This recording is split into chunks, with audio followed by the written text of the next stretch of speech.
अस्सलाम वालेकुम दोस्तों, तो आपके सामने ये चैनल मौजूद है। ये जो है छोटा-सा लड़का जो है इसको रन कर रहा है, यानी उसकी उम्र जो है 16 साल है और इसके आप सब्सक्राइबर देख सकते हैं 2.08 मिलियन, यानी 20 लाख से इसके सब्सक्राइबर जो है वो ज़्यादा है और इसने 171 वीडियोज़ अपलोड किए हैं। तो इसने ये सब्सक्राइबर कैसे गेन कर लिए, तो अगर इसको जानना है तो वीडियो एंड तक देखना। तो ये बंदा जो है यूट्यूब पर जो है तकरीबन 10-8 साल से जो है काम कर रहा है और इसने पहले भी जो है कई चैनल बनाए थे।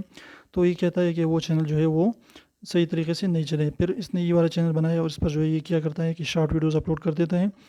वो जो है यूट्यूब पर या कहीं भी वेबसाइट पर फ्री वीडियोज़ होती है उसको जो है ये कलेक्ट कर देता है और उसको जो है ये रोज़ाना एक वीडियोज़ अपलोड कर देता है। यहाँ पर देखिए इसके 36,000, 18,000, 10,000, तो इस तरीके से इसके व्यूज़ आ रहे हैं। इसके पॉपुलर वीडियो में जाता हूँ, यहाँ पर देखिए, तो यहाँ पर जो इसके जो 21 मिलियन व्यू 3 महीने पहले जो इस वीडियो पर आ चुके हैं। इसके बाद उसने बनाया था ये वीडियो कि trick to open a lock without a key को किस तरीके से खोलना है। और यहाँ पर देखिए छोटा सा वीडियो, इस पर 21 मिलियन व्यूज़ हैं और इस तरीके से वीडियोस बनाता जा रहा है और शॉर्ट वीडियो जो है उस पर काफ़ी ज़्यादा व्यूज़ आ रहे हैं, अगर आप अच्छी तरीके से वीडियो बना सकते हैं तो इस तरीके से छोटे से बंदे ने जो है, छोटे से लड़के ने यहाँ पर देखिए 20 लाख से ऊपर जो है सब्सक्राइबर गेन कर लिए हैं। तो आप भी कर सकते हैं, अगर आप जो है सही तरीके से लोगों को इन्फॉर्मेटिव वीडियोज़ दे सकते हैं, लोगों को जो है कुछ ना कुछ सिखा सकते हैं।